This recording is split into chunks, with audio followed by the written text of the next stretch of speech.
Do self-limiting beliefs hold you back from reaching your full potential?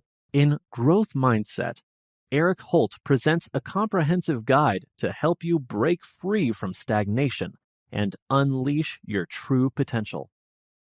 Hello, this is Eric Holt, and you are listening to Growth Mindset, the proven strategies for unlocking the secrets to success, overcoming fear, developing self-discipline, emotional intelligence, and self-confidence to achieve a better future, provided to you by United Audiobooks. I hope you enjoy my audiobook. Now, let us begin.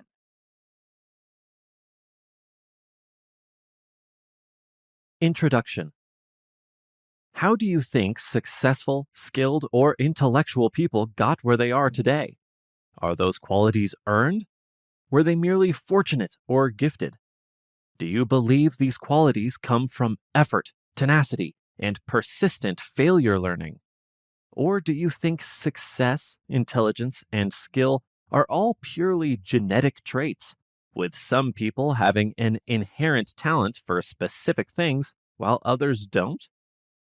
These opposing viewpoints are known as fixed and growth mindsets. What if your true learning capacity was, at worst, unknown or unknowable? What if it was impossible to predict the results of a few years' worth of dedication, effort, and preparation? This is not some fictitious circumstance based on anything from heredity to the environment. It's a mindset, and you can develop it at any stage of your life. A growth mindset is basically what it says it is, a propensity to think you can improve. A growth mindset thrives on challenge and views failure not as a sign of stupidity, but as a motivating opportunity for improvement and stretching our current abilities. A fixed mindset holds that our personality, intelligence, and creative potential are immutable traits that we cannot change effectively. There is constant pressure to prove yourself if you think your qualities are infallible. You'd better be able to demonstrate that you have a healthy level of intelligence, personality, and moral character if you only have a limited amount of each. Simply put, it wouldn't do to appear or feel lacking in these basic qualities. A fixed mindset could badly impact all facets of your life. I've observed many people obsessed with proving themselves in a learning environment, employment, and personal relationships. Every circumstance demands proof of their IQ, character, and personality. Every situation is assessed to see if they will succeed or fail. Will I appear smart or foolish? Will I get approved or disapproved? Will I perceive myself as having won or lost? The situation, however, gives way to the bigger picture when you begin to see things as changeable. The growth mindset is predicated on the thought that you can cultivate your inherent traits via your efforts. Even though everyone has different starting talents, aptitudes, interests, and temperaments, everyone can develop with application and experience. This is significant because it might change your definition of success and aim. You can change the deepest meaning of effort by changing the definition, importance, and effects of failure. This thinking sees the cards you're dealt as the beginning of your journey. How does this relate to learning, and what can we do to adopt this mindset? Here is our list of recommended actions.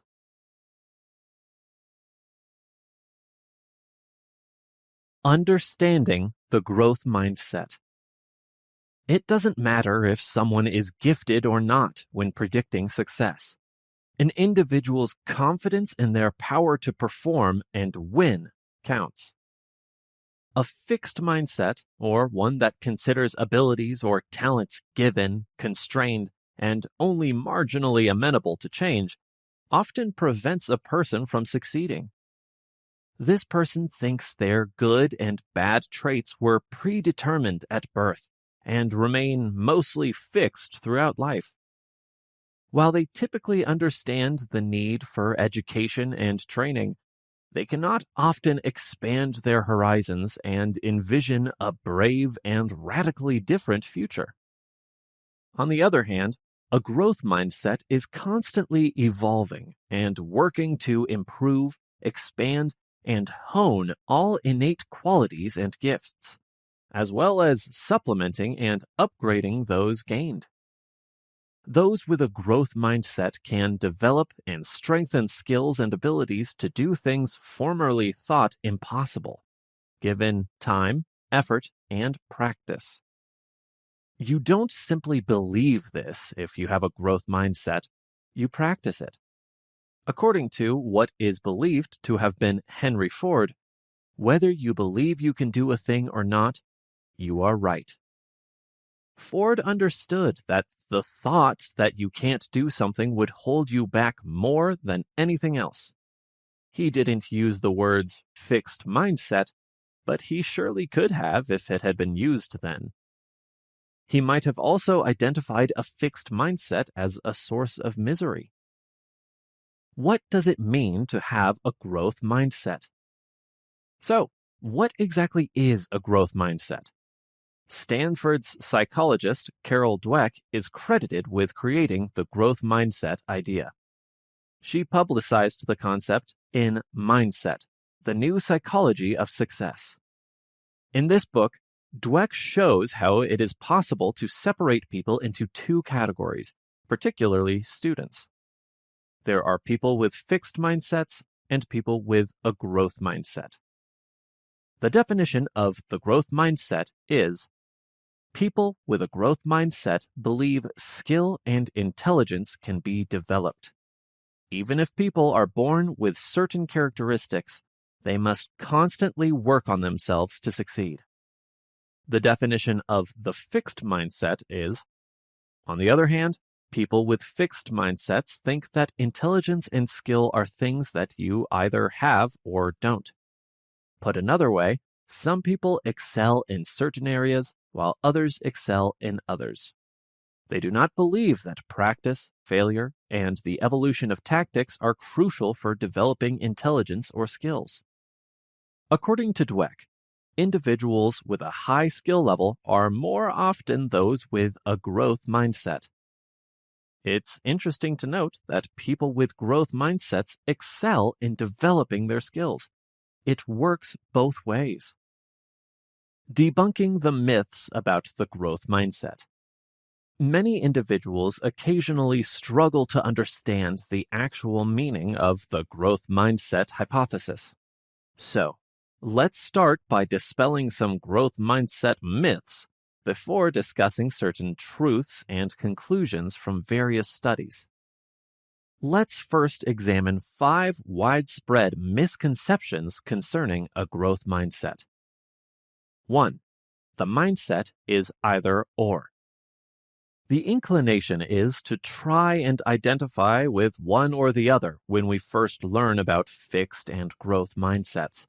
After all, it seems like a binary concept with only 2 reasonable beliefs. Mindsets don't often operate in an either-or manner. Most of us fall somewhere between growth and a fixed mindset. 2. A company may have a mindset. The idea that businesses can have a mindset is another obstacle the growth mindset culture poses. It is often untrue for CEOs to assert that our organization has a growth mindset. Organizations are made up of diverse people, each with their mentality. Growth mindsets can be promoted and cultivated within an organization as part of its business culture. However, a company cannot practice a growth mindset all by itself. 3. A positive mindset and a growth mindset are the same. A growth mindset doesn't only involve keeping a happy mindset. A growth mindset is a conviction that one can grow, and that mastering new skills requires effort and practice, though it's not just innate talent. 4. Positive outcomes are produced automatically by growth mindsets. Even having a growth mindset does not ensure success. A person with a fixed mindset is not excluded from success either. A growth mindset fuels positive outcomes, the drive to improve, the commitment to personal growth, and the practice of a skill. 5. Everyone is capable of anything. In actuality, not everyone has limitless potential. Some individuals think that having a growth mindset means that anything is achievable. That is incorrect. People with a growth mindset understand their inherent potential and limitations are important. They know their ability to succeed does not begin and end with their genetic makeup. 4 growth mindset facts. After dispelling widespread misconceptions, let's examine 4 facts regarding a growth mindset. 1. Most people fall in the middle. Professor Carol Dweck did not discover a binary outcome from examining students' mindsets. Although most of the students in the class have attitudes that strongly lean one way or the other, it was found that most of them are in the middle. For example, they might think that their capacity to improve in arithmetic depends on their focus and dedication to learning. However, they might also think they are born with the ability to read and write.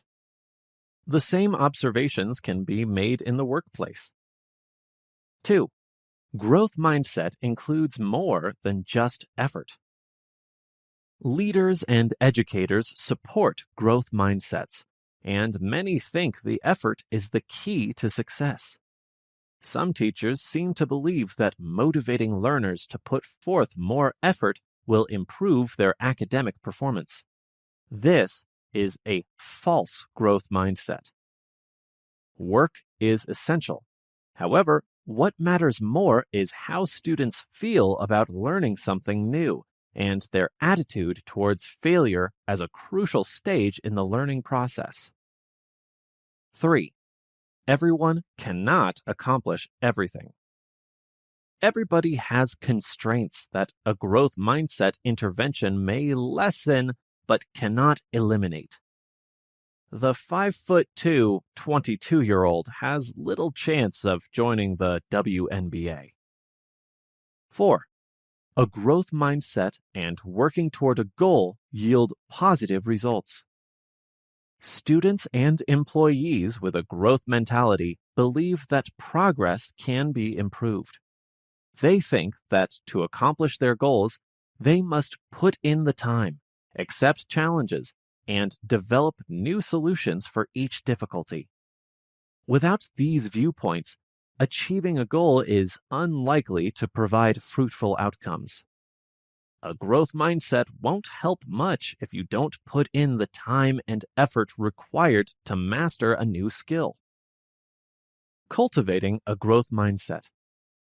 You can take steps to build a growth mindset if you decide that's what you want to strive towards. But it's crucial to understand that, in Dr. Dweck's research, neither everyone nor everything has a fixed or entirely growth mindset. Most people fall somewhere in the center. Similarly, it's important to note that not everyone can accomplish everything. Success can be attributed to effort, commitment, and attitude, but everyone has their restrictions. Furthermore, positive outcomes are often determined by variables other than mindset. We've included some tips to work on cultivating a growth mindset. Determine your mentality.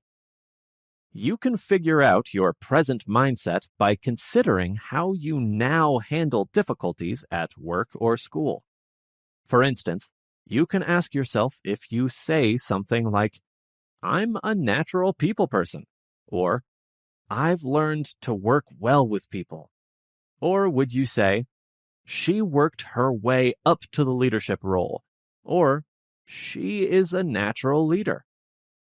Such questions regarding your worldview can help you determine whether you have a growth or fixed mindset. Such understanding is the starting point for transformation, which can enable you to rethink your profession. Examine your improvements. Consider a skill you possess today that you did not previously. What did you previously find challenging? Why does it now seem easier? And how did you manage to change that much? These thoughts may cause you to reflect on the time and effort you've put into developing certain skills, which are characteristics of a growth mindset.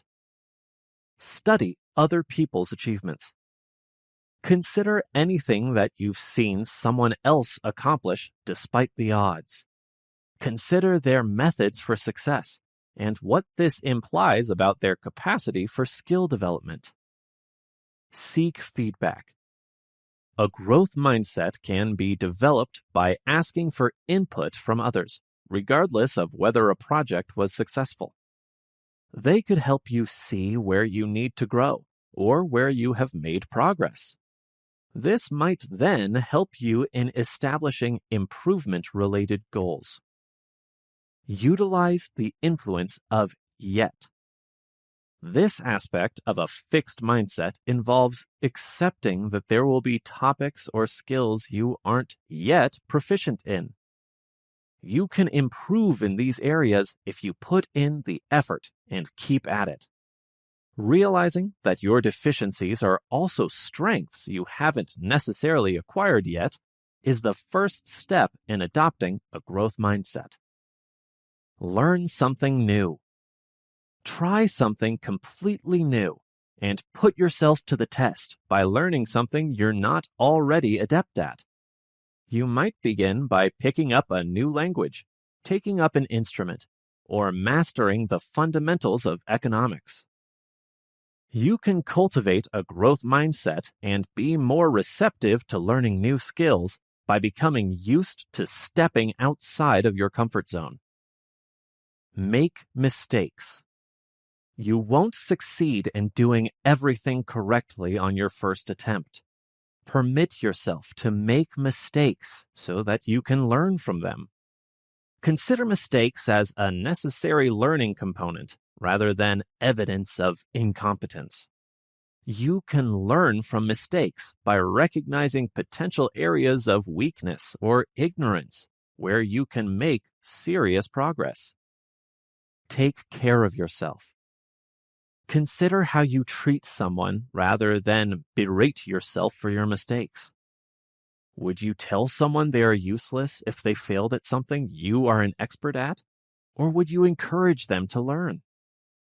You can have better relationships, communication, and emotional support if you practice mindfulness. It can also assist you in recognizing and avoiding thoughts that are related to a fixed mindset. Look at examples. Looking at people with a growth mindset can be beneficial if you're trying to cultivate your own.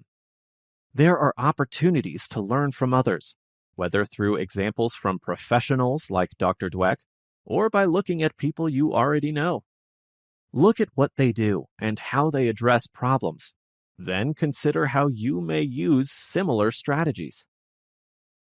Set sensible goals. There are a variety of factors that affect success, as we've already discussed. Personality, intelligence, environment, and other elements can all have an impact. However, you can work toward an achievement by defining specific goals that offer a stimulating challenge. Overcoming fear and embracing challenges. There is a common notion that fearless and confident people are somehow impervious to fear. But nothing could be further from the truth than this. We demonstrate courage by overcoming our fear and pressing forward in the face of a challenge. Therefore, fear must be present for the courage to be shown. And even people who seem to have more confidence nonetheless worry and fear themselves when they're in the spotlight. All of us naturally experience these feelings whenever there is a risk. When we confront circumstances that could have negative effects, our natural human fear merely reflects this. When we experience fear, we could be tempted to refrain from acting. We avoid the risk altogether rather than moving forward and taking a chance. When this happens, we lose out on important possibilities to advance and gain more self-confidence.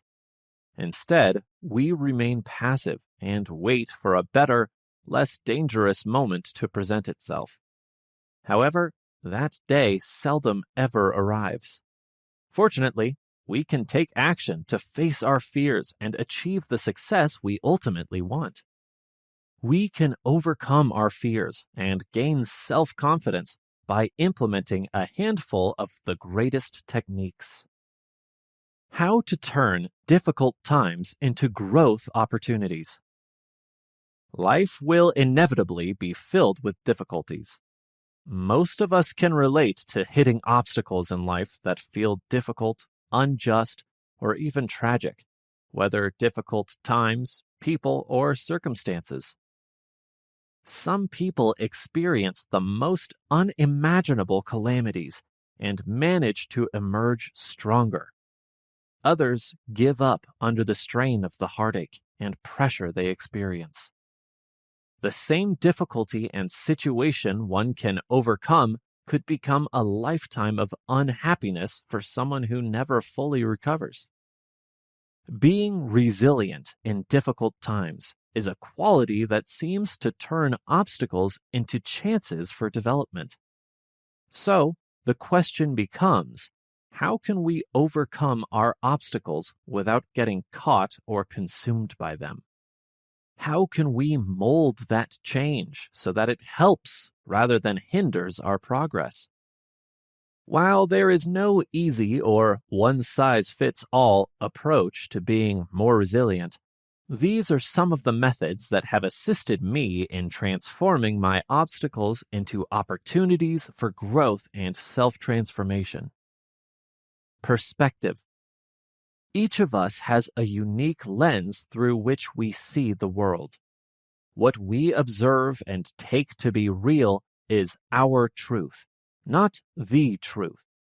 Perhaps it's time to consider adopting an alternative viewpoint that will help us go forward if the truth we live by is no longer helpful to us or keeps forcing us to learn the same difficult lesson repeatedly. It can be incredibly liberating and broaden our horizons to change our opinions. A diverse perspective on the same problem has a way of revealing new avenues for exploration. This change can give us a new, optimistic view of things. It becomes easier to feel compassion for others and ourselves when we practice adopting various perspectives on life. With perspective, we can get closer to identifying the lesson or room for improvement in almost any circumstance. Honesty. We must be honest with ourselves if we want to advance. What do we desire?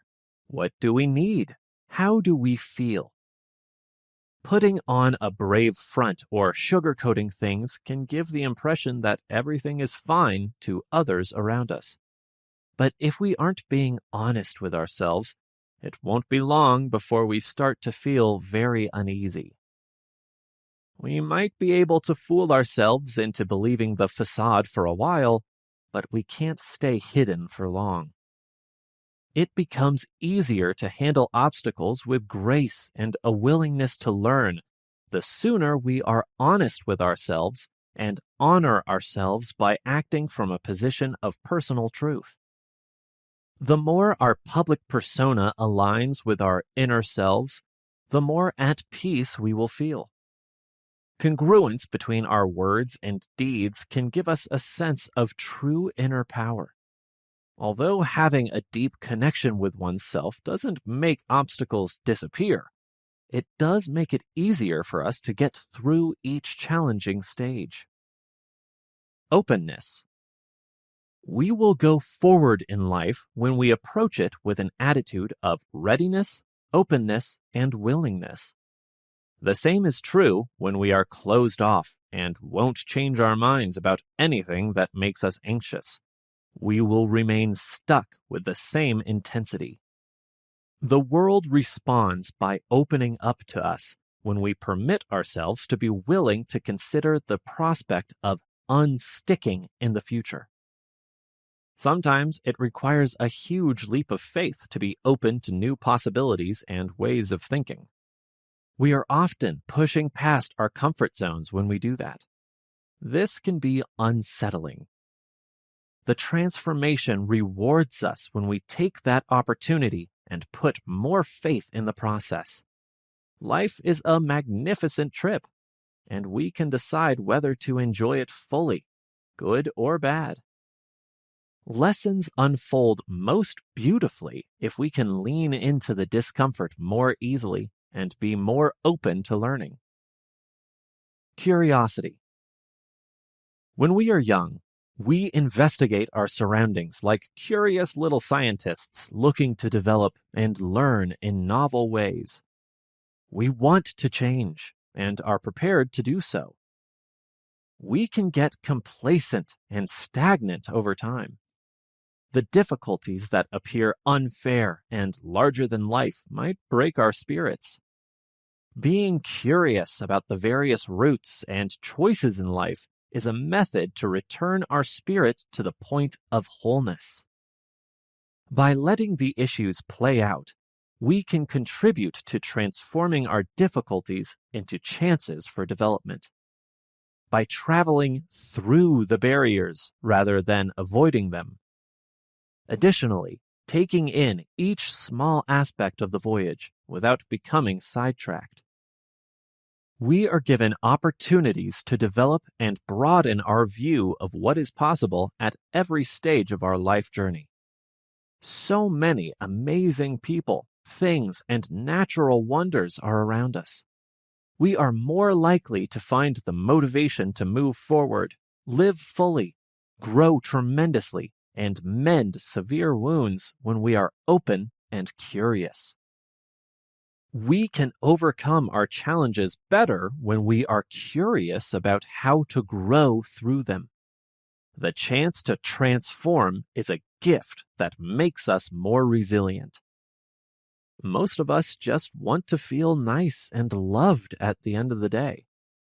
Returning to this state of experiencing life can be difficult at times. A 21-day challenge to overcoming fear. Fear is common and, in some circumstances, beneficial. A sign that it's time for you to take action is when your fear becomes constant. In this struggle, we will discuss many strategies for overcoming fear and regaining control of your life. Day 1. Compile a list of your fears. Finding out what you're terrified of is the first step. Anything from spiders to public speaking could fit this description. Try categorizing them once you've made a list, such as fear of the unknown, fears based on past experiences, etc. By doing this, you'll gain a better understanding of what exactly scares you so much. Day 2. Consider the repercussions of your fear coming true. Recall the worst times you've ever felt this fear by reflecting on them. Consider whether those implications still apply now, i.e., has anything changed since then? After doing so, why let your anxieties govern you if nothing unusual happens due to them coming true? For instance, suppose I run into a stranger at a social gathering and start to fear the worst. But then nothing horrible happens, and I no longer feel afraid. Day 3. Choose your biggest fear and give it your full attention. It's time to choose which of your fears is the most terrifying now that you know them. This does not need you to confront your fear immediately. However, by naming it, you acknowledge how significant a problem is in your life. Day 4. Discuss your fear with a close friend or family member. Someone who will listen without passing judgment could be a friend, a member of the family, a therapist, or anybody else. Discussing your fears with others can lessen their influence over you. Fear often flourishes in secret, and when we hide our emotions, they only become stronger. Day 5. Go against your fear by doing something. Exposing yourself to a fear gradually is one approach to getting over it. It could help to face your fears by taking action. Start with a simple activity, or do the opposite of what makes you uncomfortable. Try going to a social function if you're shy in front of others. Try holding a spider in your hand if you don't like them. The more extreme the activity is compared to your fear, the better. Day 6. Develop a strategy to confront your fear. Make a plan once you are aware of what is frightening and have begun to take action to combat it. This could be making plans for exposure therapy, setting goals, or doing anything else that will enable you to address your fear head-on. Day 7. Envision yourself conquering your fear. Visualization is a valuable tool that may be utilized for various purposes, including overcoming anxieties. Visualize doing something that you are afraid to do. It will help in overcoming your fear. Day 8. Take baby steps every day. This is related to the notion of gradually confronting your fear. You are gradually eroding its hold on you by making little daily progress. Before you know it, that dreaded task won't seem as horrible after all. Day 9. Remind yourself of the reasons you want to conquer your fear. It can be beneficial to remember the motivation behind starting this challenge in the first place when things get difficult and you feel like giving up. What do you want to accomplish by overcoming your fear? Do you have a particular objective in mind? These things will serve as inspiration for you when times are tough. Day 10. Enlist the help of those who are trying to conquer their fears. Finding individuals trying to conquer their anxieties is one of the finest ways to stay motivated throughout this process. This could be done by talking to friends and family or joining online forums or support groups. When times are bad, having the support of others will keep you going. Day 11. Recognize your accomplishments. It's critical to sit back and appreciate all the advancement you've already achieved. After all, overcoming fear is a difficult endeavor that takes time and work to succeed. Be pleased with your accomplishments thus far, and be proud of yourself for committing. Day 12. Show yourself some appreciation for your efforts. Treat yourself to something enjoyable when you accomplish significant stepping stones. This can involve buying yourself food or getting a bath. Rewarding yourself for your work will keep you encouraged and motivated to continue. Day 13. Have patience and persevere. There will be times when you feel like giving up, since this challenge is not easy. But remember that Rome wasn't built in a day, so you should exercise patience while this process is underway. Don't give up if you don't get results immediately. Conquering fear requires perseverance. Day 14. Retract your steps and evaluate your development. It's beneficial to look back to assess your progress every so often. Are you any closer to overcoming your fear than when you first accepted this challenge? Now that you're moving toward tackling your fears, how do you feel about yourself? Black and white images of your development can be both encouraging and motivational. Day 15. Speak with someone who has conquered their fear. It can be helpful to talk to an individual who has been where you are when you feel stuck or disheartened. Ask them for guidance on how they conquered their fears, what challenges they encountered, and how you may do the same. You can get the inspiration you need to press on after hearing someone else's experience. Day 16. Don't be hesitant to seek help. Do not be reluctant to seek help from others if you are having trouble with any component of this task. This could be a therapist, your friends and family, or anyone else who can offer support. When you're lost and need assistance, it's perfectly acceptable to acknowledge and request your need. Day 17. Take a break if necessary. You will occasionally need to stop working on this task. Perhaps you're worn out, stressed out, or overwhelmed. In these circumstances, standing back and putting the task on hold is acceptable. Your goals require continued effort. You should therefore avoid letting yourself get behind. Continue and complete what you started. Day 18. Examine your development. Throughout this procedure, it's beneficial to evaluate your development periodically. What has changed since you began? What do you think of yourself right now? Are there any new fears that have surfaced? You'll see how far you've come if you take the time to think back on your journey. Day 19. Keep going despite setbacks. There will be times when it's difficult to continue, but persistence is essential. When you want to give up, remind yourself of why you began the task in the first place, and force yourself to keep going.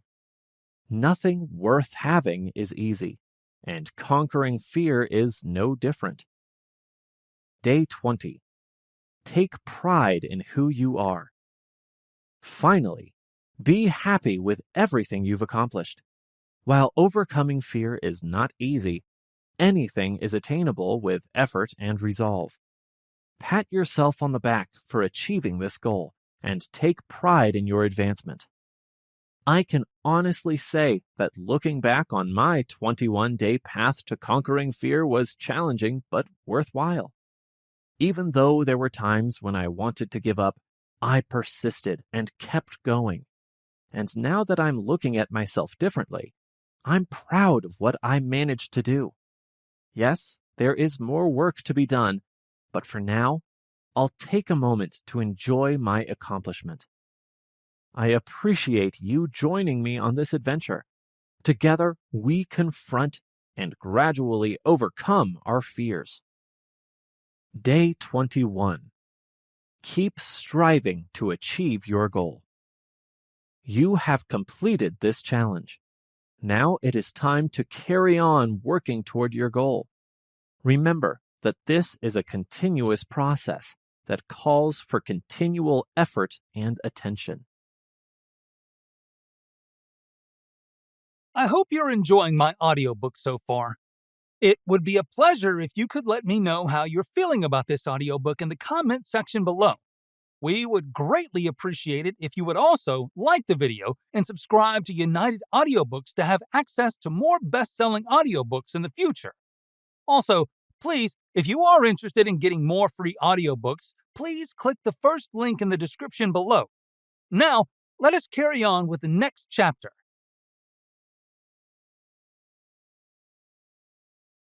Developing self-discipline for success. Self-discipline is the ability to regulate your behavior so that you become more productive and develop healthier habits. It has been demonstrated to boost success.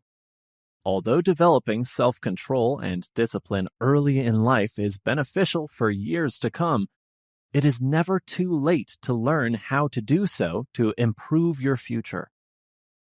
You may have self-discipline issues if you felt frustrated by your short attention span, failure to accomplish your goals, or lack of direction in life.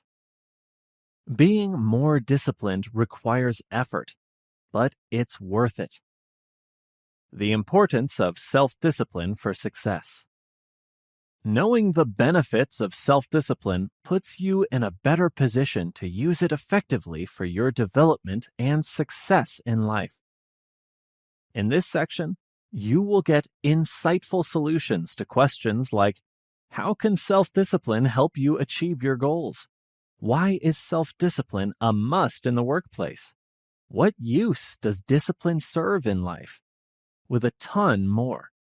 Self-discipline is important for the following 10 reasons for your growth and development. 1. It aids in upholding consistency. Have you ever wondered why developing self-discipline is so crucial?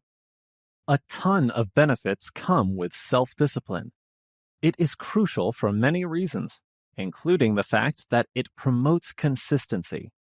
Consistency, though, is a difficult skill to master. On days when you don't feel like it, or when you're ready to give up, you still need to show up. Only someone with self-discipline shows up despite having solid reasons not to. Life will hurl everything and anything at us as we work toward success. There will, therefore, inevitably be bad days and difficult times. Those days will be difficult to struggle through and not give up.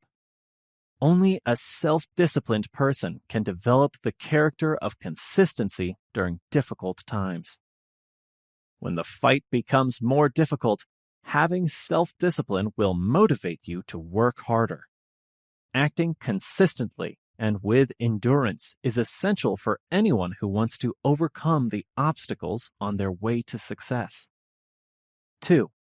It promotes healthy habits. Because they form the foundation of our actions and personalities, habits must receive as much attention as possible because they are essential to a person's success.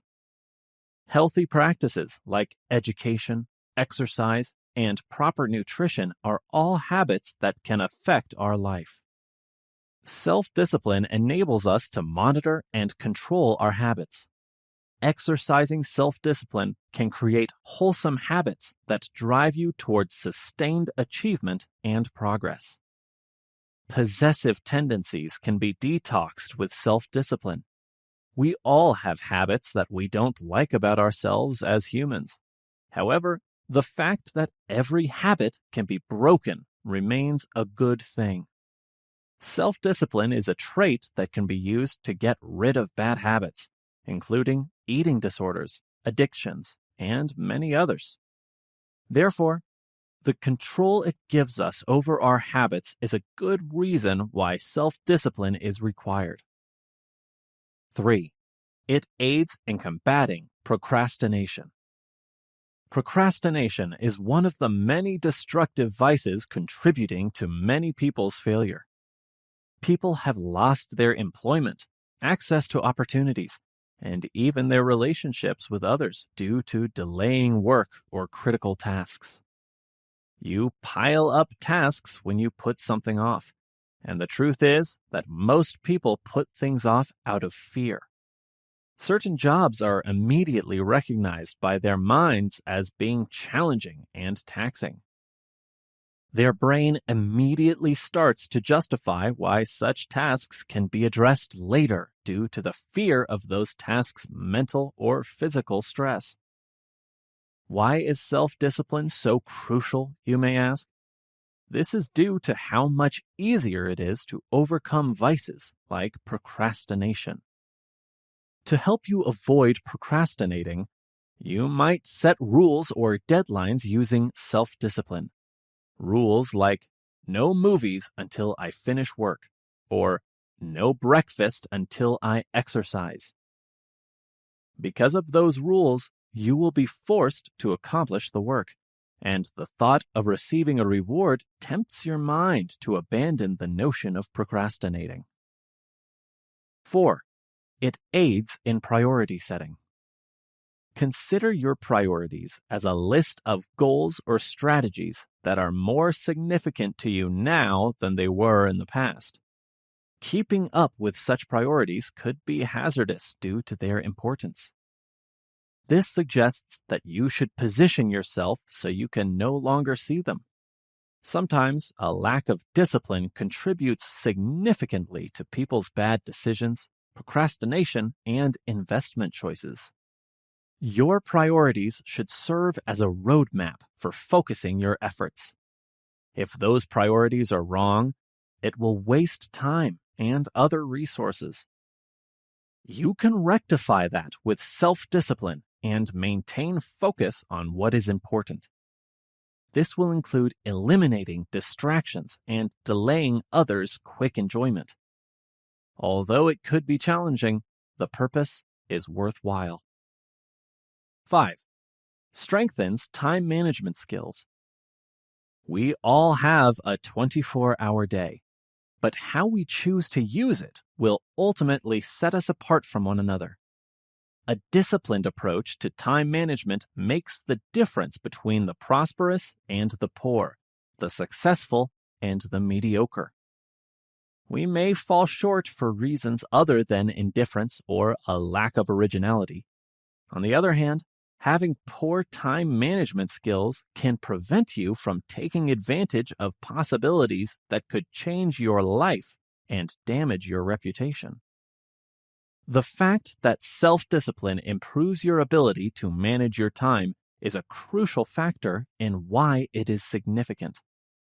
You may improve your time management skills with discipline, impacting your productivity and advancement. Every successful person is extremely wise with their time. As a result, we must adopt the same if we want to succeed above all expectations. 6. It helps in maintaining focus. It is rather easy to become distracted in our day and time. Numerous things in our surroundings vie for our attention daily. Everything seems set up to have us stay a little longer on things that are not beneficial in the long run, including social media, electronics, and others. You may deal with those distractions by using self-discipline to eliminate or silence them. One example is deciding to avoid using technology to concentrate on routines like meditation or exercise, or disabling notifications on social media apps so that you can focus on your work. No matter how challenging it may appear, self-discipline will help you develop your focus by putting aside anything that might serve as a distraction. People are among those diversions. Distractions are foes and time thieves in the eyes of the disciplined person. Such a person is conscious of the negative consequences and prepared to make efforts to maintain their concentration. 7. Helps you reach your goals. Goals are objectives that we set with a time limit in mind.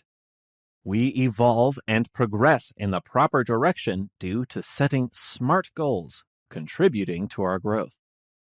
However, accomplishing your goals requires a certain amount of tenacity, concentration, and effort. By helping you rise above the obstacles in your path, self-discipline makes it easier to achieve your goals and surpass your priorities. You gradually build the traits and mindset necessary for success through self-discipline. Reaching your goals becomes a workover due to your laser focus and perseverance in the face of difficulty. 8. It increases your self-esteem and confidence. Self-discipline has an impact on a person's abilities and character as well. Additionally, it has an impact on how they think and see themselves. Self-discipline transforms a guy into a representation of capability and strength. A healthy sense of self-worth is created when people know their skills, abilities, and knowledge. A self-disciplined person has a high level of self-confidence. They can do so because they have developed their capabilities and know their worth. Because of this awareness, they naturally exude confidence and promote a positive self-image. Take it into consideration as a benefit of self-discipline. Therefore, when you practice self-discipline, you gradually gain confidence in your thinking, judgment, and self-management capacity. 9. Promotes productivity and competence. Self-discipline enables you to become devoted and focused. As a result, you become more accountable and trustworthy, so you can be relied upon to do the work.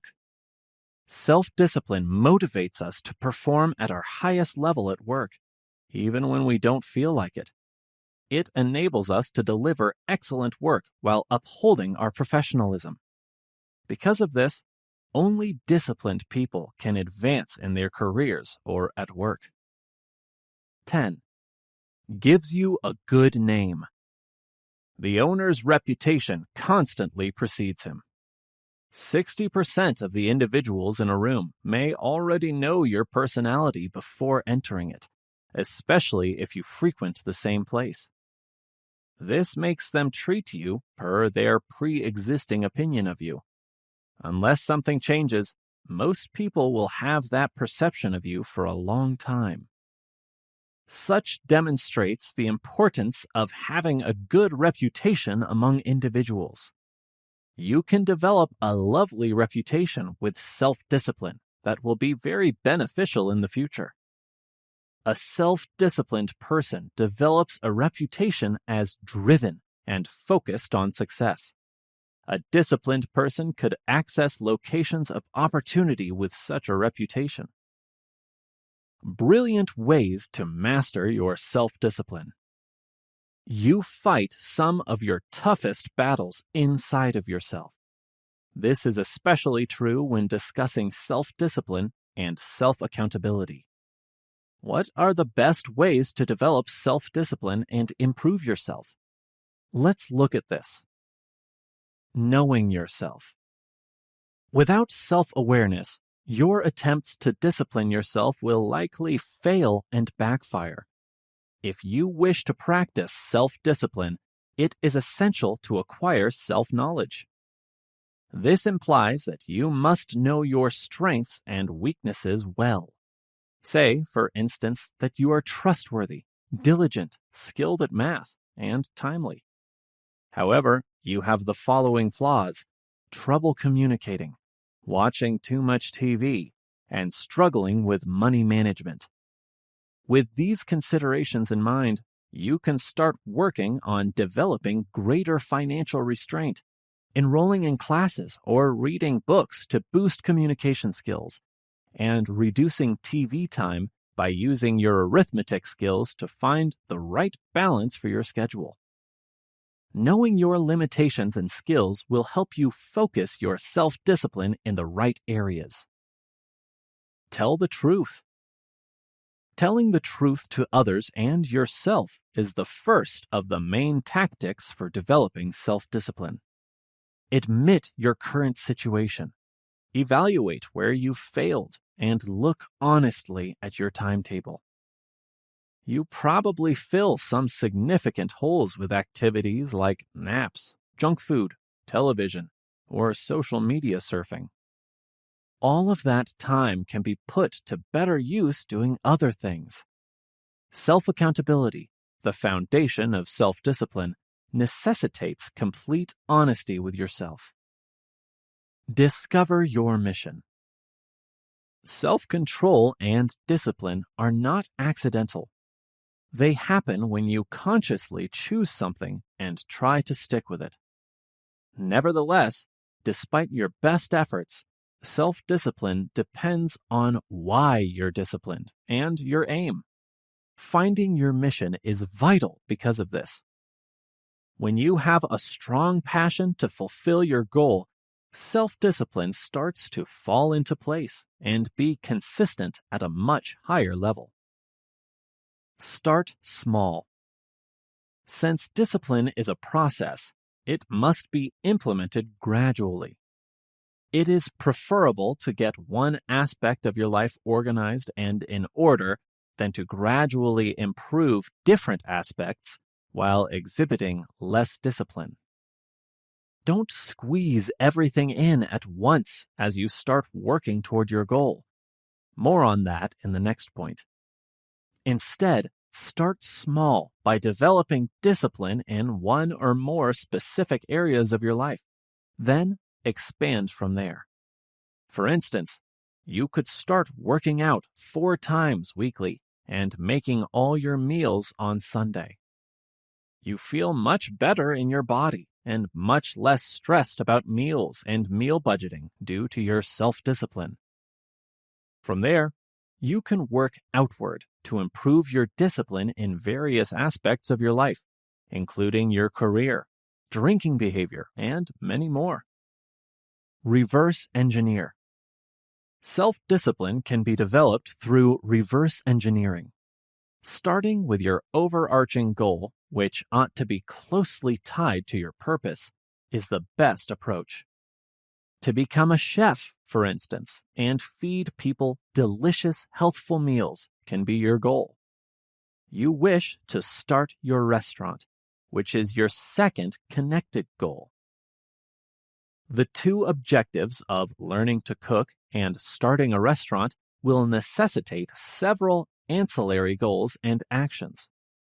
You now begin to work backward from your selected goal. Your main goal is to start a restaurant. We start with how to become a chef to do that. The next step is to enroll in culinary school, which costs money. You'll need to save money, take out a loan, get a scholarship, etc. You can divide your months, weeks, and days into specific, doable activities as you start moving backward from your goal. These will contribute to your overall goal of training to be a chef and opening your restaurant. Track development. Monitoring your development is yet another essential strategy for developing self-discipline. This could entail monitoring your income, educational achievement, developing culinary skills, and other accomplishments in the example above. Whatever your goal, keeping track of your progress will help you stay focused and develop self-discipline. Tracking your progress will boost your motivation, regardless of whether they are skills you are developing, fitness goals, or money benchmarks. A spreadsheet or schedule tool on your phone or laptop is also useful, but I strongly advise keeping a paper agenda or book where you can jot things down and track your progress. Create new habits. Creating new habits is the next step in the discipline art. The best way to create disciplined and healthy behaviors is to change how your brain processes rewards. We get dopamine rushes when we finish a task or accomplish a desire, which makes us feel content and joyful. The issue is that many of us receive dopamine from clicking on items to amuse ourselves on computers, or seeing many likes on our most recent social media posts. Dopamine ought to be gushing through you as a result of actual accomplishments and actual acts. Your new addiction may be new behaviors like working out, making nutritious meals at home, saving money, and putting in daily effort to reach your goals. As you work toward your goals, taking care of your physical and emotional health may become your new source of dopamine. Developing new, healthier habits takes practice, but once you do, self-discipline and restraint become enjoyable in and of themselves, creating a circle of continuous growth. Find an accountability companion. Self-discipline and good habits are internal processes, rarely successful when imposed from the outside. However, finding an accountability partner is a great way to develop self-discipline. This is especially beneficial if the person in question is simultaneously working to develop discipline and is currently developing greater self-control. You too can establish daily check-in times and an unwavering honesty policy. Failure should also have genuine repercussions, such as financial penalties or other services rendered to your accountability partner, and vice versa. Never crossing each other's boundaries and continually pushing one another to higher standards of discipline should be the aim. Having an accountability partner can be a terrific concept for developing self-discipline because even when you make a mistake, you'll know that someone else, not just you, will be responding to it. Follow in the Titan's footsteps. Having mentors and role models to aspire to is one of the best methods for learning self-discipline. Finding a role model in your chosen sector where you want to work or achieve anything can be extremely helpful with this. Although no one is flawless and every idol has flaws, having an ideal to aspire to will help you stay motivated to follow your dreams and practice self-discipline regularly. Another way to develop self-discipline is to work with a life coach or go to counseling. But they must encourage you to advance rather than just be a sympathetic ear or shoulder. Self-discipline is about putting aside the justifications, whining, and concentrating on what you can do rather than what you can't or don't want to accomplish. Unleashing emotional intelligence. Leadership requires strong emotional intelligence. One of the most important predictors of performance at work is your capacity to control your own emotions and those of others, and to identify and influence them. According to research, great performers have high levels of emotional intelligence. Technical expertise can only take you so far. Building your emotional intelligence is essential to develop high-performing teams and bring out the best in people. The leaders set the emotional climate of the organization. When they are ineffective and set a bad example for treating others, it affects the entire organization.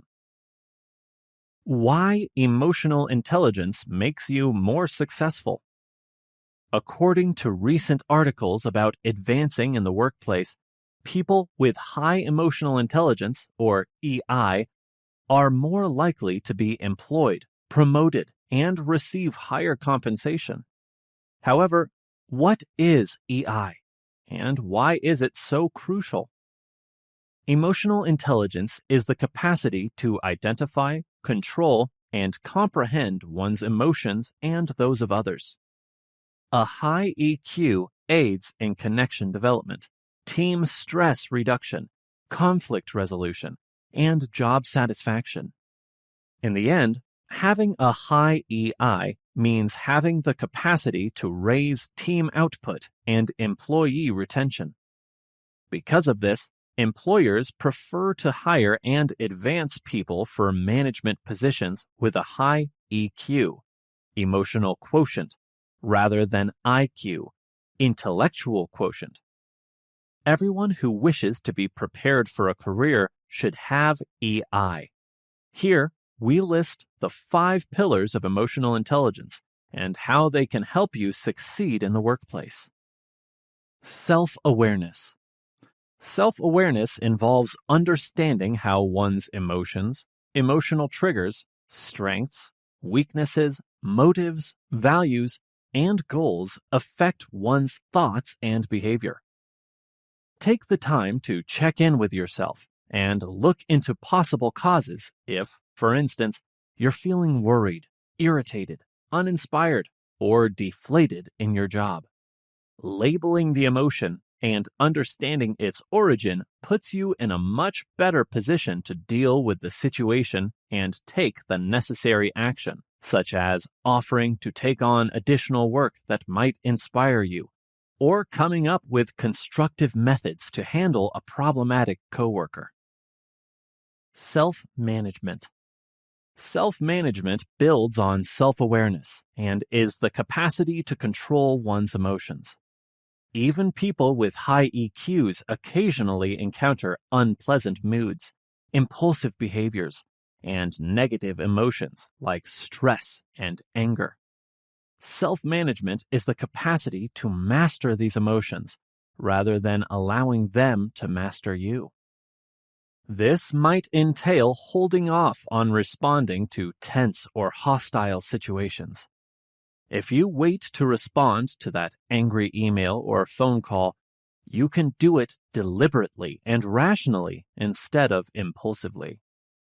In addition to harming those around you, bad emotions and impulsive behavior can also harm your welfare. Motivation. In essence, what drives us to take action is motivation. When we face setbacks and obstacles, checking in with our motives inspires us to keep pushing forward. Low-motivated people are more prone to worry, quick to give up, and risk-averse than problem solvers. They might express negative feelings about the goals and responsibilities of the project due to their lack of motivation, which could be detrimental to the team's morale. Conversely, those driven by success and producing work they are pleased with are more likely to solicit feedback, keep track of their development, push themselves, and continuously enhance their skills, knowledge, and production. It is easy to understand why highly motivated individuals benefit any team. Empathy. Empathy is the capacity for emotional connection with others and consideration of their thoughts, worries, and points of view. When dealing with external and internal clients and stakeholders, it's crucial to have this skill because it allows one to foresee the other's wants and reactions. In the modern workplace, emotionally astute and clever managers put together diverse teams with varied perspectives and strengths. Empathy is crucial to accepting and valuing other points of view, solving problems, and developing creative solutions. Team cohesion also requires empathy. A pleasant workplace culture results from recognizing and attending to the emotional needs of the individuals you work with. Relationship management. Relationship management largely depends on one's capacity to develop true relationships with and respect from coworkers. This has more to do with trusting and being trusted in a team than just the cliché of a trust fall during a team-building exercise. A manager with exceptional relationship management skills can motivate, direct, and develop their team members, significantly impacting their effectiveness and output. Final thoughts. Even though emotional intelligence seems to come naturally to some people, if we work hard enough, we can improve our emotional intelligence. How can I manage my emotions? You might be surprised to learn how vital it is to have the capacity to feel and express emotions. Emotions are a major factor in your reactions since they represent your response to a circumstance. When you're in tune with them, you can access crucial information supporting self-care, successful relationships, daily interactions, and decision-making. While emotions can be valuable in daily life, they can harm your interpersonal connections and emotional well-being when they feel out of control. Any emotion, including those you may consider pleasant, like joy or delight, can get so strong that it becomes challenging to manage. You can regain control, though, with a little practice. To get you started, consider the following tips. Recognize your negative feelings when they arise. The practice of identifying and acknowledging your emotions is known as emotional awareness. You can manage and enhance your mental hygiene by being emotionally aware. Humans typically experience a bodily or mental response with each emotion they feel. You can recognize when you have a certain feeling by paying attention to your own bodily and mental clues. Let's say that you are dining somewhere. You're going to meet a friend for lunch. Her delay is already 10 minutes. She always keeps me waiting, you think, as you repeatedly catch yourself tapping your straw against your water glass. You are made aware of your impatience by the subsequent thinking and action. Take a day or two to examine your beliefs and behaviors.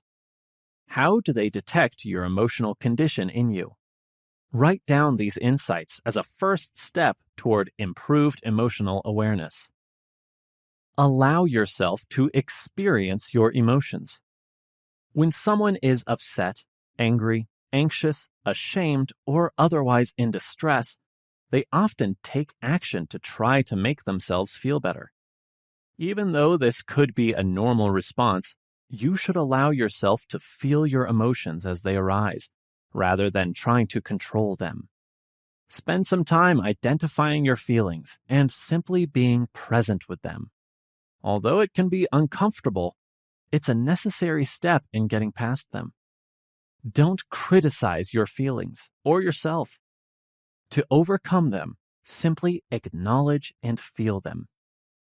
This does not imply that you should allow yourself to feel upset or depressed for extended periods. Consult a therapist if you are experiencing these emotions and finding it difficult to cope with your feelings or process them on your own. Use healthy emotional expression. Finding constructive ways to communicate your emotions comes after you have mastered the ability to recognize the mental and bodily indicators of your emotions. Expressing emotions is important, since holding back or repressing them can have negative effects like depression or anxiety. You can communicate your emotions in a variety of constructive and advantageous ways, including conversing with others is one of the best ways to express your emotions. Just make sure the person you are sharing with is understanding and uncritical. Think of your best friend, your sibling, or a therapist. Writing down your emotions is also beneficial. Write your thoughts down in a journal. You can review these entries in the future to determine if any trends develop. Writing in a journal regularly is naturally beneficial for mental health, particularly when it is utilized for problem solving and not just for venting. If you need to, cry. Sad people may suppress their feelings out of guilt or shame. You might experience sadness at other times but be unable to cry. To help you cry, watch a movie, read a book, or listen to music related to your emotional condition. Let go of the strain. One of the hardest emotions to convey is anger, since what you do when you're upset might not be considered appropriate by others. For instance, yelling at your loved ones, breaking items, or punching walls might not be a good choice. Instead, you may control your anger by employing the same stress reduction strategies. Try screaming into a pillow or finishing a strenuous workout. Think carefully about how you express your emotions to other people. When you become upset when talking to someone, leave the conversation until you can explain yourself effectively. Take responsibility for your anger or other emotions by using "I feel" words rather than making accusations. Say something like, "I feel hurt and angry when you speak to me that way," rather than, "You make me so angry. You are such an a-hole."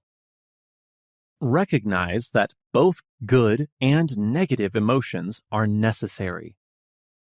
People enjoy sharing their happiness, enthusiasm, and affection. However, suppressing negative feelings could seem like the proper course of action. You may push these emotions away because you may have been taught that expressing anger, humiliation, or irritation was improper. Storing your feelings won't make them go away. On the contrary, it's possible that doing so will make them worse. Anxiety or depression are mental health problems exacerbated by suppressed emotions. Avoid the urge to bury or suppress your bad feelings. Sadness or anger are negative emotions that are just as important to your mental health as good ones, since they reveal what's important to you and what you may need to change about yourself or your environment. How to develop emotional intelligence skills.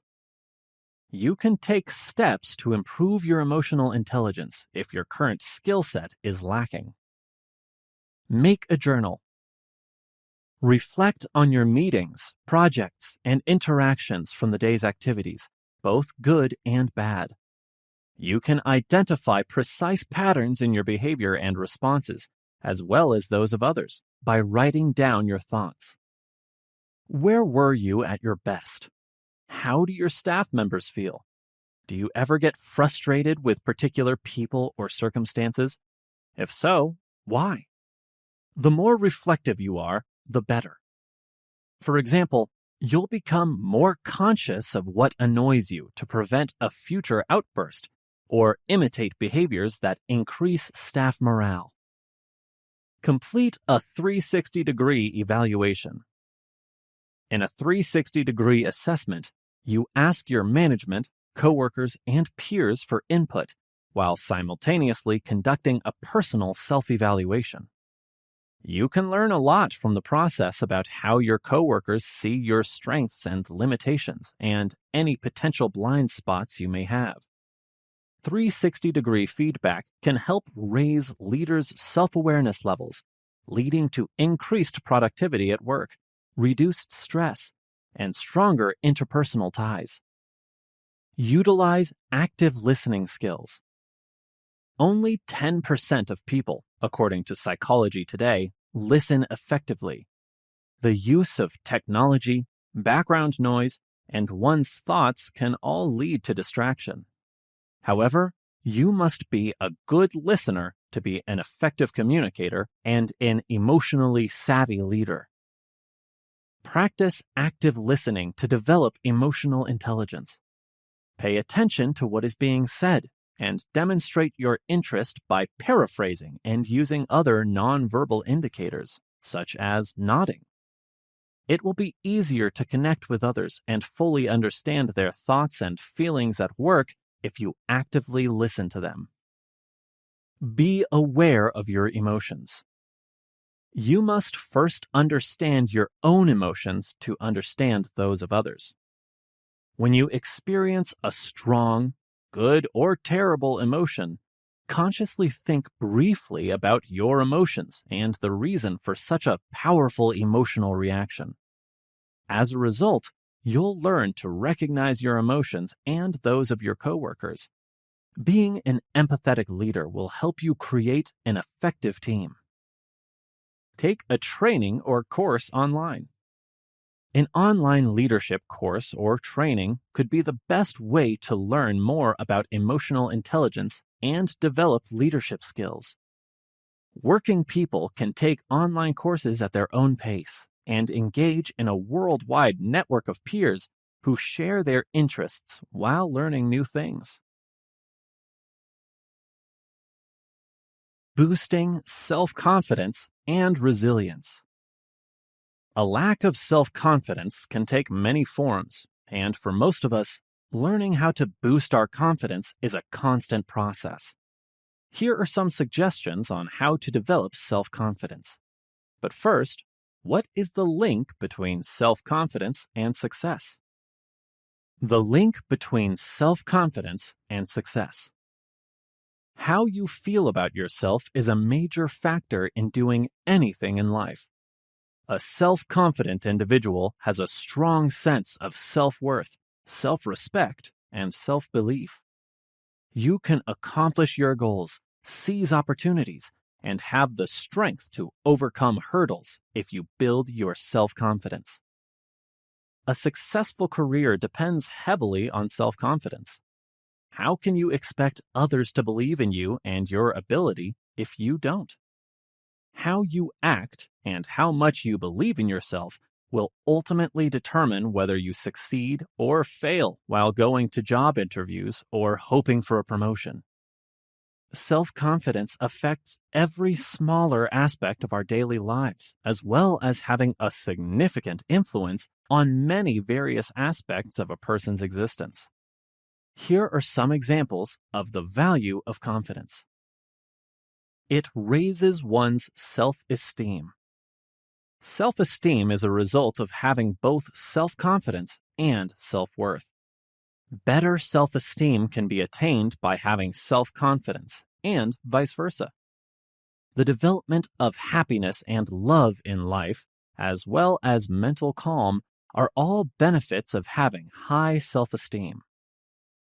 Reduce anxiety. One approach to lessen worry and fears in one's life is to have self-confidence.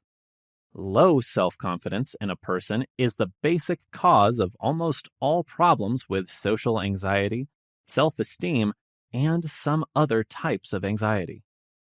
Anxious behavior is reinforced when a person with poor self-confidence attempts to avoid any situation where they must be in the spotlight. Positive self-worth. Making people feel at ease in their skin has a favorable relationship with the value of self-confidence.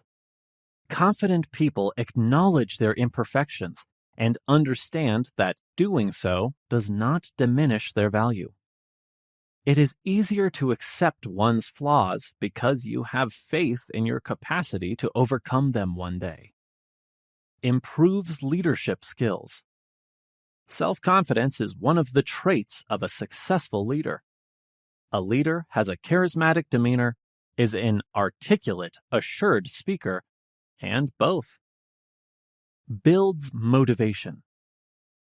When you are confident, you will naturally be more motivated to do those activities than a person who lacks confidence would be. People with low self-esteem are always worried about failing. Increases happiness. A person who exudes confidence doesn't think twice before taking action. There are no self-critical or ruminative thoughts or regrets about squandered opportunities. Life immediately becomes happier than it usually is when there are no regrets. Improved relationships. Because they are not continuously considering their impressions during a social engagement, confident people are more open and honest in their interactions. Confident people are considered to have better connections than those who lack confidence, since honesty is a quality that enhances relationships. How to exude confidence. Many people think that they first need to feel confident to project confidence. The opposite may be true. A winning method that can help you reach your goals more quickly is learning how to project confidence while increasing your confidence level. Concentrate elsewhere. Energy flows where focus goes. If you put all your attention on how uneasy you are, the abilities you lack, or the last time you failed, you will only worsen those feelings. Turn your attention to the good to project confidence. Replace your limiting beliefs about your alleged inadequacies with empowering ones about your accomplishments, and recognize your limiting thoughts for what they are. Allow yourself to experience fear. Then push past your comfort zone. Use visualization to visualize an impending challenge and visualize yourself conquering it. Visualize yourself delivering a great presentation, requesting a promotion, or facing your fears. Your future successes will seem more real the more you picture them. Exercise priming. Priming happens daily. Your thoughts and emotions are continually stimulated by external events, whether you are aware of them or not. You can control that aspect of your psyche and harness its strength by priming. You can project confidence all day by practicing priming as part of your daily morning routine. To build a compelling vision for your day, priming combines parts of meditation, visualization, and even chance. Once you connect with your vision, you'll naturally learn how to appear more confident. Learn how to read body language. The first thing someone observes about you is your body language. People won't think you're confident if you have poor posture and your head is drooping. Fortunately, you can learn how to radiate confidence through body language. No one looks at someone with their gaze fixed on the ground and their arms crossed over their chest and thinks, that person looks confident and knows what they are doing. The cliché, fake it till you make it, applies in this situation, despite how often we've heard it spoken. Pose confidently while maintaining a comfortable demeanor and holding your head up. Positioning your body this way will make you look and feel more confident. Employ mirroring. The power of mirror neurons, triggered when we perform an activity and observe someone else perform the same action, is used in mirroring. These neurons, which also function through screen visuals like those on social media, are crucial for human connection. This idea might help you in developing your communication abilities and show confidence. When communicating with an individual, mirror them by matching your body language to theirs, changing the tone of your voice to seem more like theirs, and even using terms from their vocabulary. When done correctly, it can help you influence others and build relationships with them, but it also calls for skill and tact. Improve your posture. What is the main factor that detracts from your confidence? A bad posture. It is impossible to project confidence when you are hunched over or have rounded shoulders. Stand up straight, hold your head high, and push your shoulders back rather than allowing your body to slouch. It also helps to face the person you are talking to when you are speaking to them. Always remember to start with changing your posture while learning how to appear more confident. Everything else will fall into place. Stop fidgeting.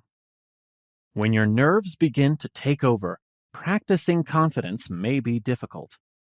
People often fidget to relieve discomfort or anxiety. Wringing your hands, hopping your foot, and tapping your fingers or a pencil against a table are all examples of fidgeting. While doing so may help you relax, it makes you appear unprofessional and uneasy. Take a moment to collect your thoughts if you notice yourself squirming during a presentation or a new interaction. Take a deep breath to stay in the present moment and help yourself project confidence. Fold your hands together or put them in your lap if they are fidgeting, so they are not distracting. You'll become adept at resisting the impulse to fidget once you've repeated this several times whenever it strikes. Examine your hands. How you hold your hands significantly affects how confident you appear. Everyone nearby will sense your anxiety or discomfort if you fidget, fold your arms, or put your hands in your pockets. If you're confused about what to do with your hands while speaking or listening, utilize the hand steeple, which conveys strength and confidence in what you're saying. By bringing the tips of your fingers together to form a point, you can create the shape of a steeple with your hands. This is a fantastic gesture to project confidence in various settings, whether presenting a presentation or paying close attention to someone else. Develop your eye contact. When learning to project confidence, making direct eye contact with individuals lets them know you're paying attention to them. Aim for a happy medium because maintaining too much strong eye contact might be unnerving.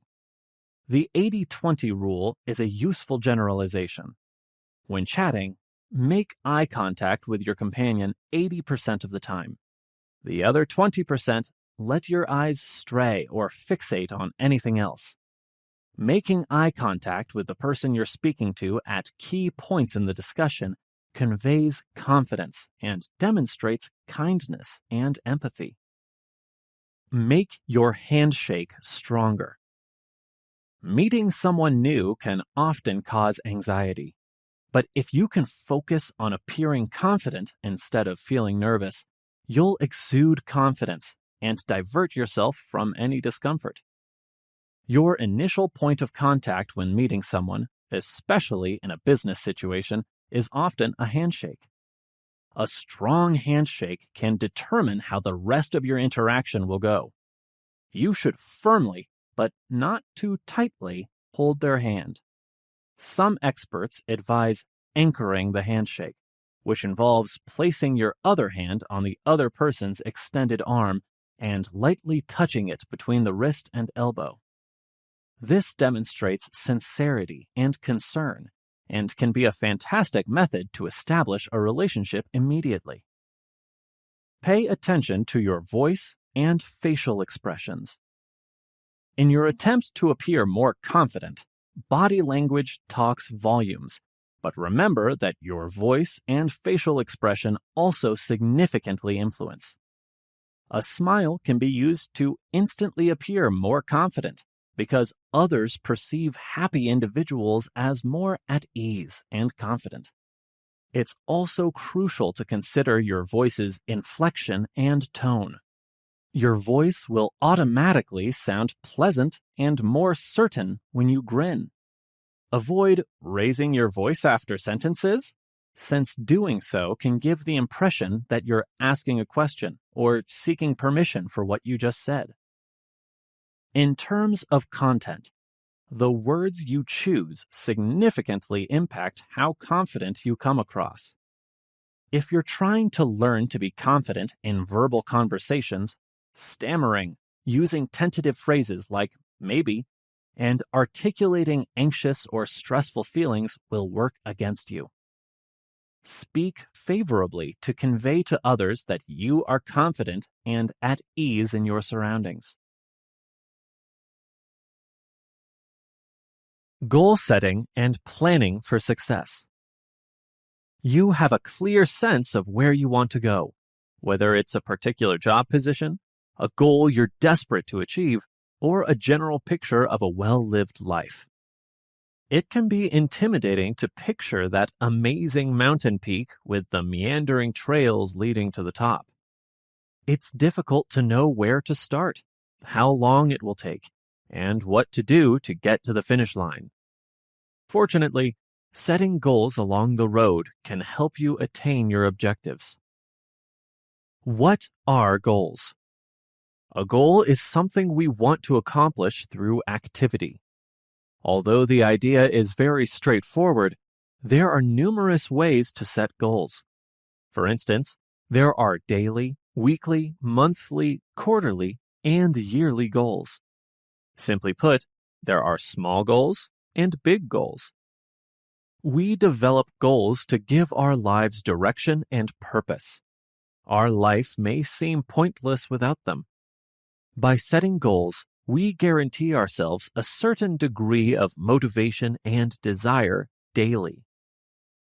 Let's examine the difference between big and small goals in more detail. Big goals: annual, quarterly, and monthly. Here are some goals that will take a lot of time to complete. These goals often revolve around money, health, home ownership, finding a new job, dating, etc. Big goals are thus outcome-focused. That is to say, The emphasis is on a certain outcome, such as a company making $500,000 in profits in the third quarter, an individual dropping 20 pounds by the end of the year, or beginning a relationship within 6 months. You see, they are goals that need to be established. However, achieving the big goals by themselves won't be helpful. The outcome is attained due to the next category, small goals. Small goals, weekly and daily. Small goals involve a lot of small details. After a big goal is set, small goals must be created to accomplish the big goal. They are seen as process goals as a result. The stages taken to get to a goal are included in the process. Setting daily and weekly goals helps to keep us inspired and responsible. The small goals will take care of the big ones if a thoughtful plan is made. The beauty of it is that there is no need for further worry. The desired result will undoubtedly be achieved if you trust the process and complete your small goal. Let's use the example of someone who wants to drop 20 pounds by the end of the year. Their weekly goal will look like these. Walk for 30 minutes each day, go to the gym 5 days a week, and eat well 6 days this week. Refuse to eat fast food all week. They would then divide them up into even more manageable daily goals. Tomorrow, prepare your meals for the upcoming week. Go to the gym for 1 hour, walk after work, and schedule a personal training session. You see, there is a lot better probability of achievement if a big goal is broken down into small goals. Big and small goals are crucial because they complement one another in this way. What is goal setting? While a life coach can help you develop a goal, it's crucial to understand the concept for yourself. Setting goals involves identifying your goals and outlining the measures you will take. It takes more than just having a dream. Setting goals requires a lot of preparation, commitment, and measurement to be successful. The final destination can be out of reach, and it might take days, weeks, months, or even years to get there. Long time frames can be less scary, and achievements can be seen with the right techniques. Reflection is the greatest place to start. Spend some time thinking about where you are right now, and allow yourself to be grateful for both the trip you are on right now and the one that lies ahead. Recognize the category that the goal belongs to when you reflect. Is your goal focused on the family and home life? Is it a professional or occupational goal? Or is your goal one of personal development? Your ability to plan the measures necessary to reach your goal will improve as you better understand where it fits. Benefits of setting goals. Now that we understand what goal setting is and how valuable it is, what about the advantages of the practice? Goal setting has a lot of advantages, as might be anticipated. These are a few of them. Uplifts motivation.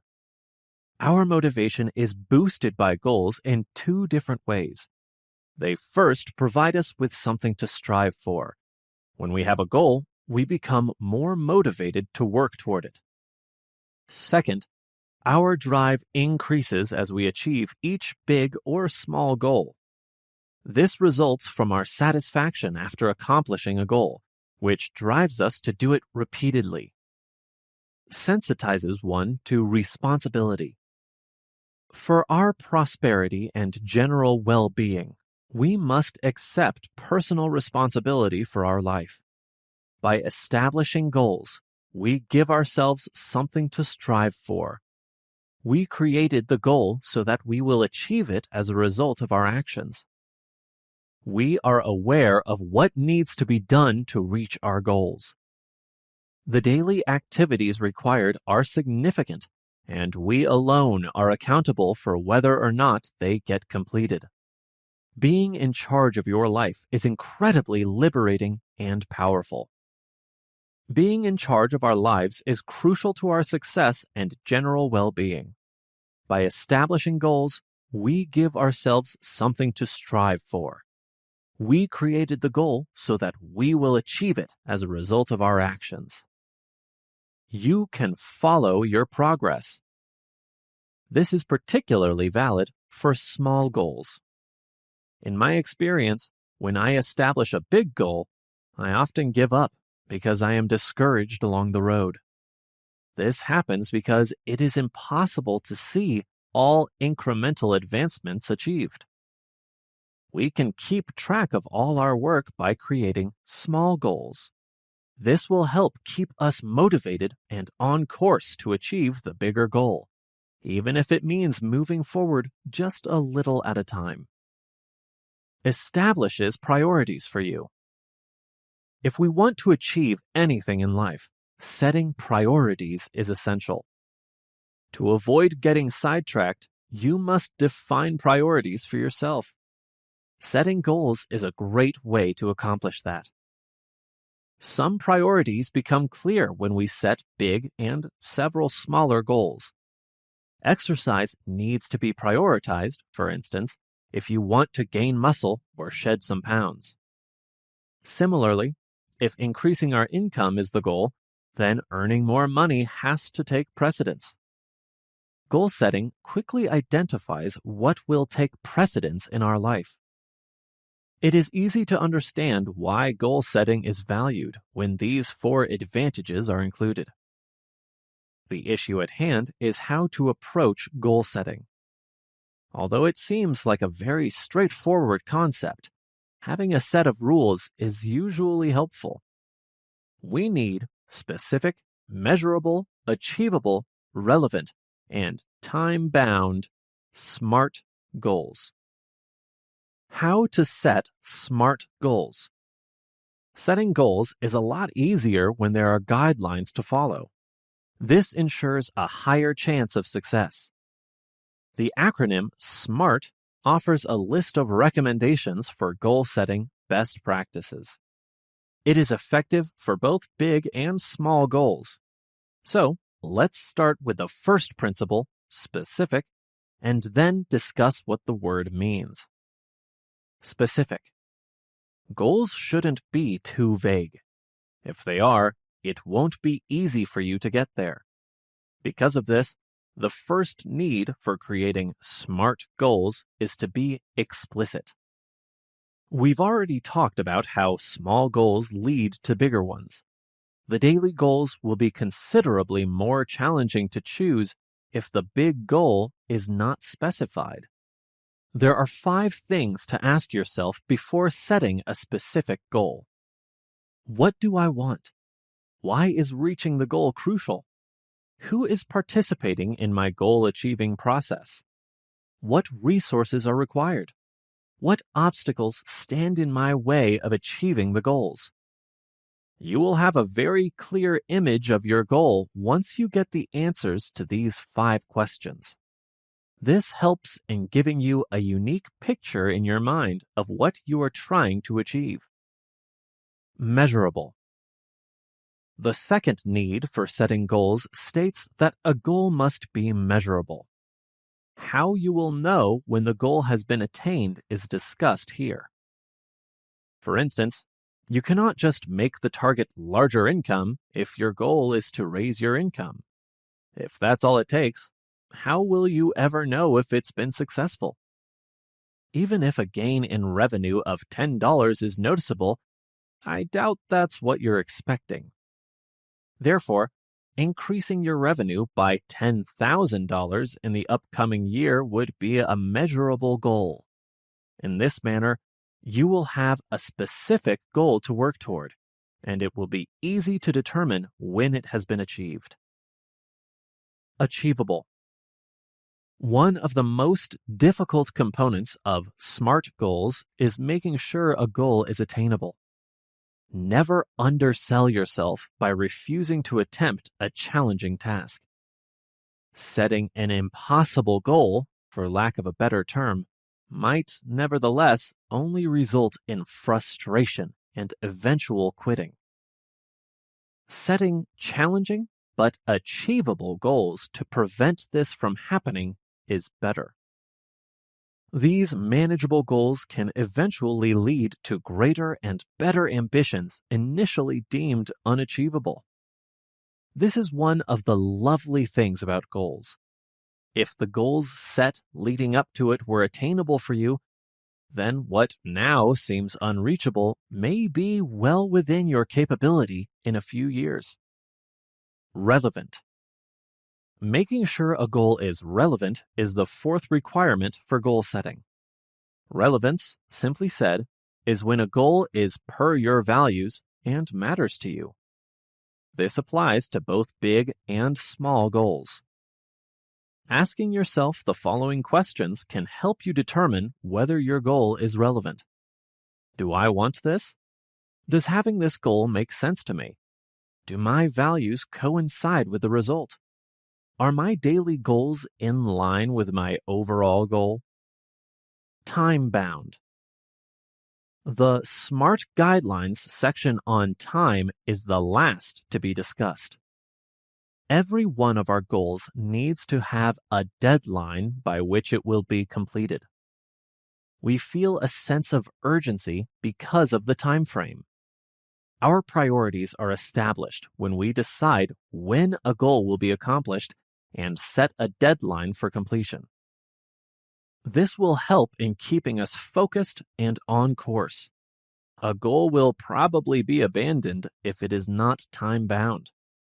It becomes only a wish rather than a goal to be worked toward. Cultivating a positive mindset. Almost every decision we make is influenced by our thinking. It controls our emotions and how we react to the numerous stresses in our daily life. Having a positive outlook can improve your emotions and general well-being. An individual with a positive outlook concentrates on the positive aspects of a situation. They approach problems with the hope that they can resolve them, rather than ignoring or making fun of them or those of others.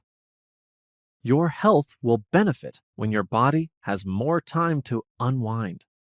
It's difficult to change your thinking. It involves breaking an old habit while forming a new one. Why and how a positive mindset leads to success. Studies have overwhelmingly shown that those that are happy are more successful. Higher job performance, supervisory ratings, and perceived customer service correlate with positivity. Optimistic people do better because they are more effective and motivated. This is because having happy emotions has a lot of advantages. Relaxation. Even though the relationship between having a positive outlook and reducing stress has been studied and proved for years, many people still find themselves trapped by negativity. Here are some pointers I've discovered to be helpful. Try beginning your day with a best-case scenario thinking if you have problems breaking out of a pessimistic frame of mind.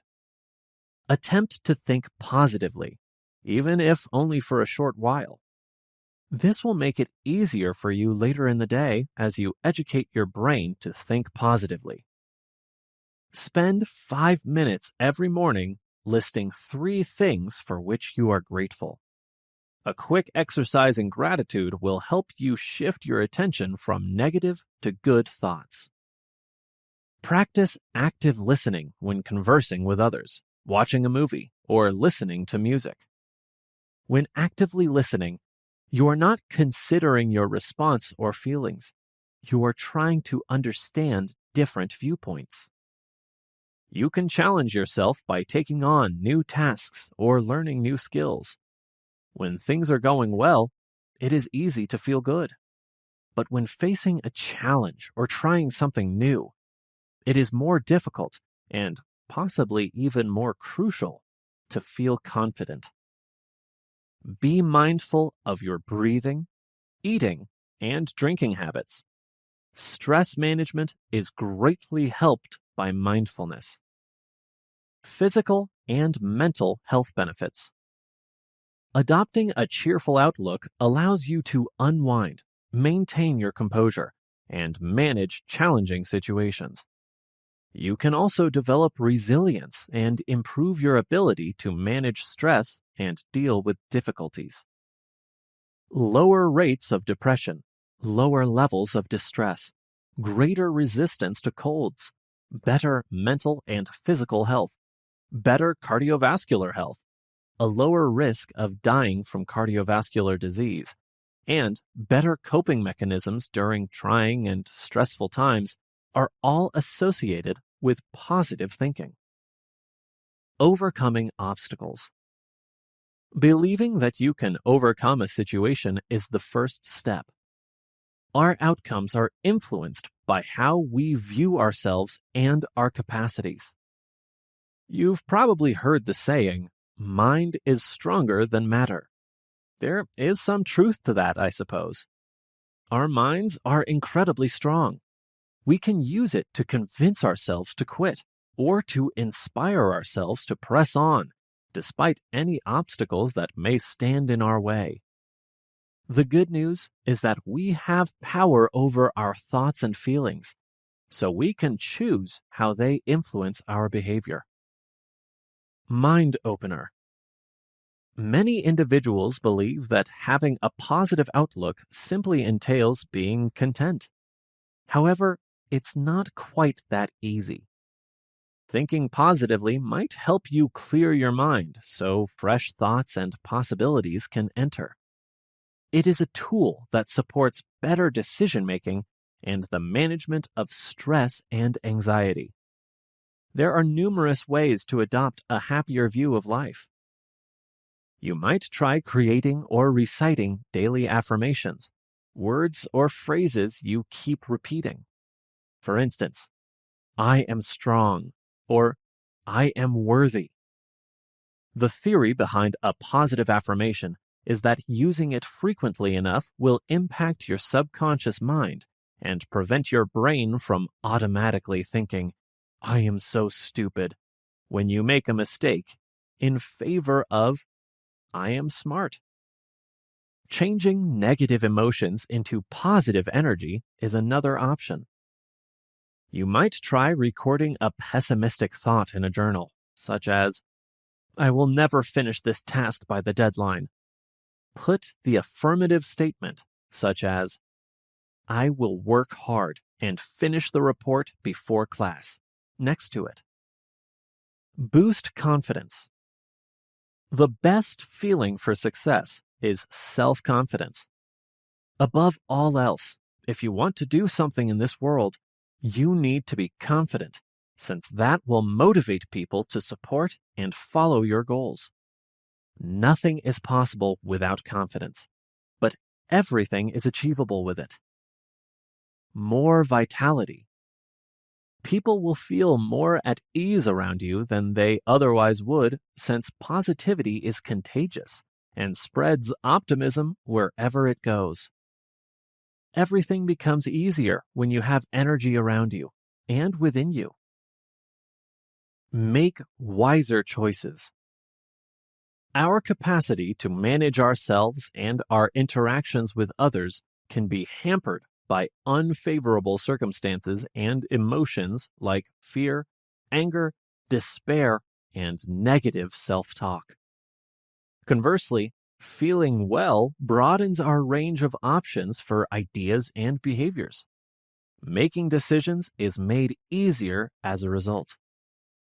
When you approach your work with positivity, you gain a more positive perspective on your company, which inspires more original solutions to challenges and accomplishments of goals. This will also help you turn your attention away from the drawbacks of your company and toward its strengths. Here are some tips to help you in making wiser choices. Examine your choices. Take into account the possible results of each choice. If it came to it, how would you handle a potential failure? What might go wrong that could be the worst? How would you bounce back from that? Make a plan of action. Make a list of the actions you must take to carry out your choice to fulfill all of your goals. Be clear about your goals and your plan of action. Planning gives you greater leeway if things don't turn out as you had hoped. Make your choice after considering all of your possibilities and formulating a strategy. Supports others. A person's surroundings and themselves are impacted by their attitude. Positive attitudes increase the likelihood that people will communicate their emotions, which helps them release stress and frustration. Others find it easier to interact with them as a result. You are more extroverted and self-confident when you feel good about yourself. People with this kind of personality are appealing since they enjoy being with who is fun. You have a better view of life and don't let little setbacks bring you down when you feel confident in your skin. In addition, you are less stressed than those who just think about the bad things in life. Beneficial to your career. You can increase your chances of success by having a positive attitude, thinking, and mindset. Success doesn't just happen. A lot of time, effort, and hard work is required. Success will come quickly and to a greater extent if you have the appropriate mindset, though, as opposed to when you don't. How can a positive mindset advance one's career? You can better concentrate on your goals when you have a positive attitude. Your ability to retain your focus enables you to steer your career in the right direction without getting readily sidetracked by other issues that demand your attention in the present. By maintaining a clear focus, you can avoid taking a step back due to negative influences or distractions. Maintaining a positive outlook will help you deal with challenges as you work toward your job goals and ambitions. There will always be challenges of some kind. The world becomes a better place. The world would be much better if everyone had a positive outlook. It spreads easily.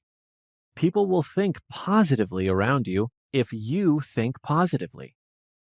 Imagine how much better life would be if everyone had a positive attitude. A cheerful attitude makes you more likely to smile, laugh, and do good deeds for others, which spreads positivity around the world. How to think positive thoughts.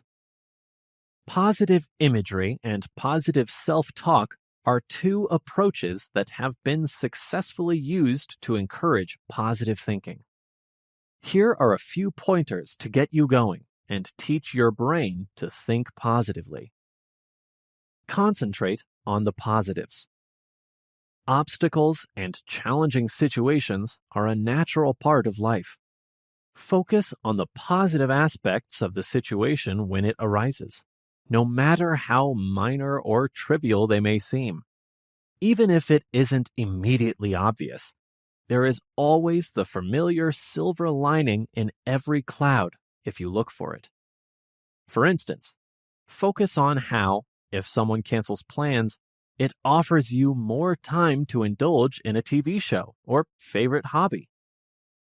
Demonstrate gratitude. It has been demonstrated that cultivating gratitude can lower stress, boost self-esteem, and promote resilience even during extremely trying times. Try to thank someone or something at least once every day. Consider the people, events, or possessions that make you feel at ease or happy. This can be done by expressing gratitude to a coworker for assisting with a project, a loved one for doing the dishes, or your dog for its unfailing devotion. Keep a gratitude journal. According to studies, writing down your blessings might boost your optimism and sense of well-being. This can be attained by keeping a daily gratitude notebook or listing things you are grateful for when you are struggling. Open yourself up to humor. According to studies, laughing reduces tension, anxiety, and depressive symptoms. Additionally, it raises self-esteem, mood, and coping mechanisms. In all circumstances, even the challenging ones, be receptive to humor and allow yourself to chuckle. It immediately lifts the spirits and makes everything appear a little less challenging. Even when you're not in the mood to laugh, pretending or pushing yourself to do so can lift your spirits and reduce stress. Spend time with uplifting individuals. Both negativity and positivity can spread quickly. Think about the people you are interacting with. Have you ever observed how a person in a foul mood can make practically everyone in the room feel bad? The impact of a positive person on others is the reverse. A positive environment has been demonstrated to increase chances of success and boost self-esteem. Be among individuals who will encourage you and help you find the bright side. Engage in positive self-talk. We are often the hardest on ourselves and our own worst critics.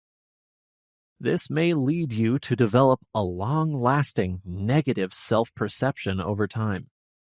You must be aware of the voice in your brain and respond with encouraging words, commonly referred to as positive self-talk, if you want to stop it. According to research, even slightly modifying how you speak to yourself can impact your capacity to control your emotions, thoughts, and behavior under pressure. A sample of positive self-talk is as follows. Try thinking, "I'll try it again a different way," instead of, "I messed that up." Determine your weak points. Determine your weak points by closely examining each area of your life where you tend to be the most negative. Don't know? Consult a reliable friend or coworker. They might be able to provide some information. A coworker can notice your tendency to be pessimistic at work.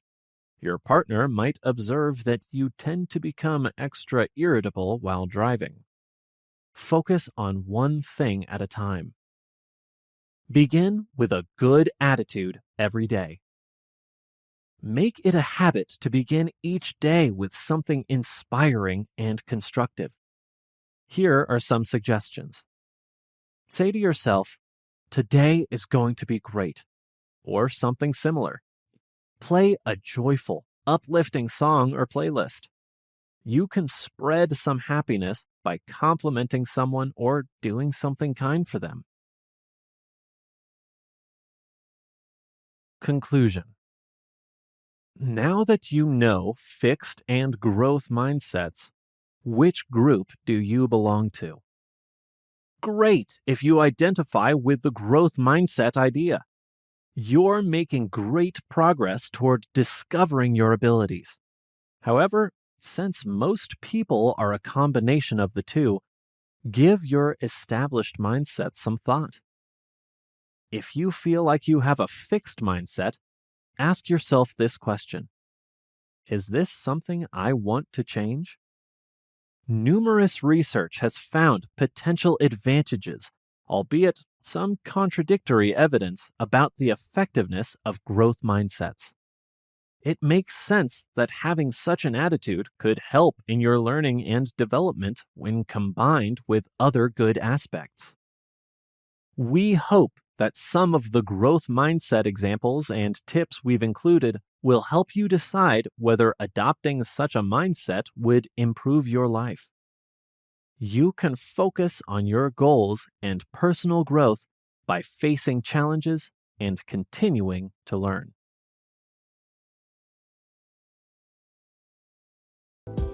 We appreciate you tuning in to one of our captivating audiobooks. For more immersive experiences, here is another audiobook we're certain you'll enjoy. Don't forget to show your support by liking this video, sharing what you loved about this audiobook in the comments section below, and subscribing for more captivating audiobooks like this. Thanks for being a part of our audiobook community.